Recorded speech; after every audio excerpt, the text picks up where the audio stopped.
Welcome to Property Law 101. I'm Sara Bronin, and I created this series to help you understand the basics of property law. We are covering 4 fundamental questions about property and property law. And today we are talking about the second question, which is acquiring property, and about how you can characterize property as being lost, mislaid, or abandoned. So have you ever had a $20 bill fall out of your pocket? Or have you ever taken a ring or watch off and forgotten where you put it? What do you say when someone asks you what happened to your ring or your watch or your $20 bill? You often say, I lost it. But in the law, one of those types of property is not actually lost. The law generally says that there are 3 ways to characterize property that was in someone's possession and is no longer. And those 3 ways are being lost, mislaid, or abandoned. Under the law, the $20 bill that fell out of your pocket is in fact lost. The reason is that you unintentionally lost it. The ring or the watch, on the other hand, has been mislaid. In fact, much of what we say is lost is actually mislaid. That is property that someone puts down and then forgets about. So if you walk into a classroom and you put down your laptop and you forget which classroom you've put it in, you've mislaid it. Now, the odds of you actually doing that are pretty slim, but think about this scenario. Let's say you walk into a classroom and you see a laptop, and the laptop has a note on it that says, I've gotten a new computer, feel free to take this one.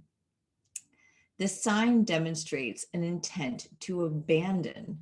So the laptop in that scenario is abandoned. For abandonment, you have to show some kind of intent. So property can only be abandoned if deemed abandoned if there's some kind of intent associated with it. So finally, let's think about the scenario of a home run baseball. Once the baseball leaves the bat and goes into the stands, what kind of property is it?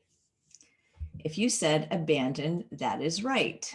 Consistent with the norms and customs of Major League Baseball, once a baseball is out into the stands, it is seen to be abandoned by the team, and the team has no claim over it.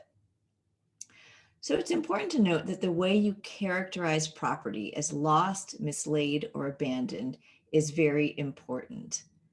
If property is abandoned, the person who might have had a claim on ownership over it in the first place has lost his or her claim on ownership. For property that is mislaid or lost, the claim of the true owner might be stronger. So the way that you characterize property is very important. One last example is the example of shipwrecks. If you're in the business of finding shipwrecks, the first question you ask when you find a shipwreck is whether it looks like it has been abandoned. You might also have to ask where you found it, because sometimes the location of the shipwreck matters. But that is a question for another day. All of this is just to say that title is relative and categorization matters. So I will leave it there, and I would love to hear from you, whether on Twitter or on my website, where you can sign up to my mailing list. See you next time.